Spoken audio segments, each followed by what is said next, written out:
In this part of lecture, we will discuss some examples of k-mean clustering. So first of all, we will discuss the k-mean clustering on digits dataset. To start, let's take a look at applying k-mean clustering on a simple digits dataset. Here we will attempt to use the k-means to try to identify the similar digits. We will try to identify similar digits without using the original label. We will not use the label information. And if you remember the last lecture, we used the label information, but here we will not use any label information. This might be the first step in extracting the meaning from a new data set. If you have a new data set and you want to know that how many classes there are, how many groups there are, then this is the first way that you can use the k-mean clustering to get the rough idea that how many possible clusters there are. We will start by loading the digits and then finding the k-mean cluster. The dataset has 1,797 samples and with 64 features for each sample, where each of the 64 feature is the brightness of a pixel in 8 class 8 image. Basically, for we represent each digit as an 8 class 8 matrix. So we import the dataset from sklearn library. Clustering can be performed as we did before. So we made the clustering.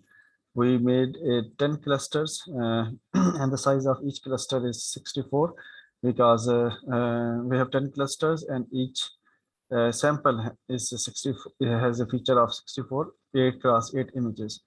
This results in 10 clusters and dimension of each cluster is 64 dimension. Notice that the cluster centers themselves are 64 dimensional points. Cluster centers are 64 dimensional points and can themselves be interpreted as typically digits. We call them as a digits.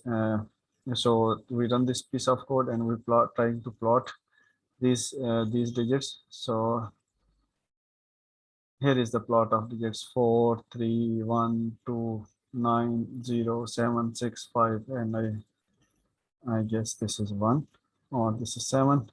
So maybe so we see that or 8, I guess it is 8. We see that even without the labels, the k-means is able to find the clusters whose centers are recognizable digits with perhaps the exception of 1 and 8. So 1 and 8, they are fixable.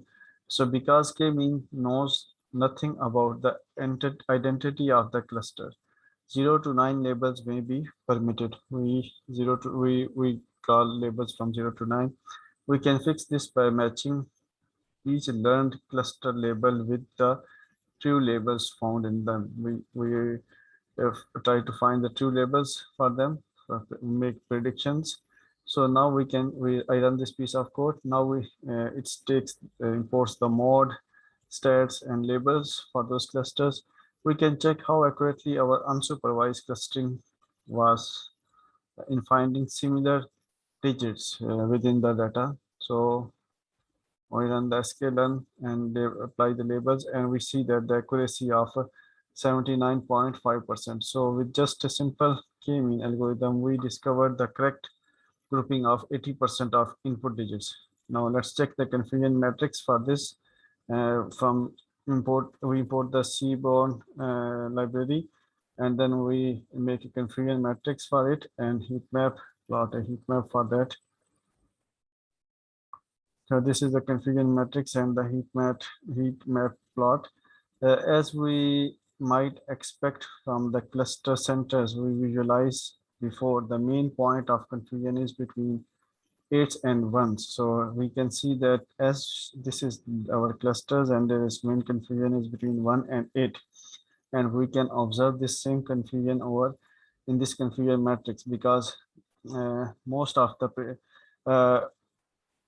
out of most of the 102 predictions of 8 was recognized as 8, but 99 predictions of 8 they actually was misclassified. They misrecognized as 0. 8 was misrecognized as a 1. Sorry, as it's a 0. This is 1. So there was a confusion between 8 and 1. So the main point of confusion is between 8 and 1s.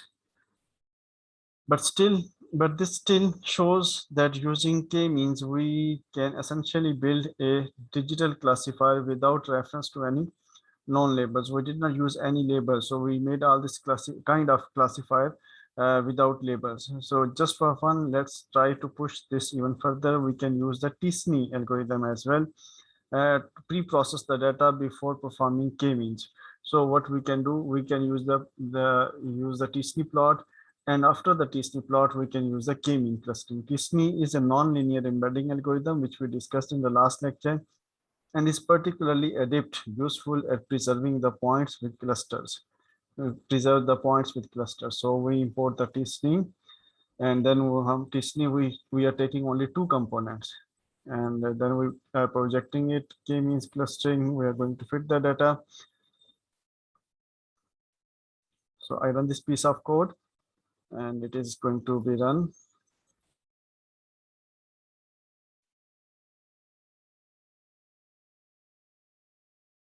So when I run the code, then it shows the accuracy, and it shows the accuracy of 94% classification accuracy without using labels. This is the power of unsupervised learning when used carefully. It can extract information from the dataset that it might be difficult to do by naked eye, by hand or by eye. We can't say that how many classes are. So by using t-SNE, it performs very well to get an overall understanding of a data set, how many classes are, how many groups are, or how many clusters are in the data set for a new data set. So next we apply the k-mean clustering for compression, for color compression in images. One interesting application of clustering is color compression within images. For example, imagine you have an image with millions of colors. In most images, a large number of colors will be unused, and many of the pixels in the image will have similar or identical colors. For example, consider the image shown in the following figure, which is from the sklearn dataset. And we import this image from the sklearn dataset, and we are going to show this image, and the image shows like this. The image itself is stored in a three-dimensional array of size, height, width, and RGB values containing red, green, blue contributions from 0 to 255 levels, and we are going to see the shape of this image, um, height and width, and the shape of and the color levels. Third dimension is the color level. We see that we can view this set of pixel is a cloud of points in three-dimensional space. We can reshape the data as a number of samples and number of features and rescale the colors. Now we are going to rescale the colors. We are going to rescale the colors according to their new neighborhood colors. So we visualize these pixels in this color space using a subset of 10,000 pixels for efficiency. We are using only 10,000 pixels for efficiency. So we define a plot pixels and color the data and color the data in a way. So originally we plot these colors, and input color space is 10 million possible colors. So there are 10 million possible colors for the red, green, and blue. We plot the green and blue. We plot the red, green and red, blue and red. Now let's reduce the 16 million colors to just 16 colors using a k-means clustering across the pixel space. Because we are dealing with a very large data set, we use the mini batch of k-means, which operates on a subset of data to compute the result much more quickly than the standard k-mean clustering. So we reduce the color space to only 10. So we reduce the color space to only 16 colors. So I run this piece of code. So minimum batch k means we reduce to 16. Batch k means that we are going to reduce the pixel levels to only 16. So this is the recoloring of original pixels, where pixel is assigned the color of its closest cluster center. we make only 16 clusters, and each pixel is assigned the color of its neighboring cluster center. So now we plot these two images, and we see that how it fits. So this is our original image, and this is our compressed image.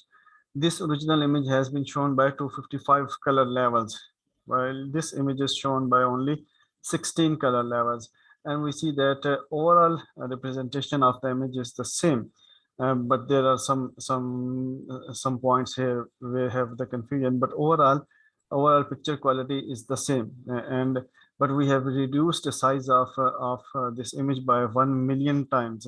So that is a great achievement. So some details is certainly lost in almost in rightmost panel, in rightmost image. Some detail has been lost over here, this way. Our image is easily recognizable. This image on the right achieves a compression factor of 1 million.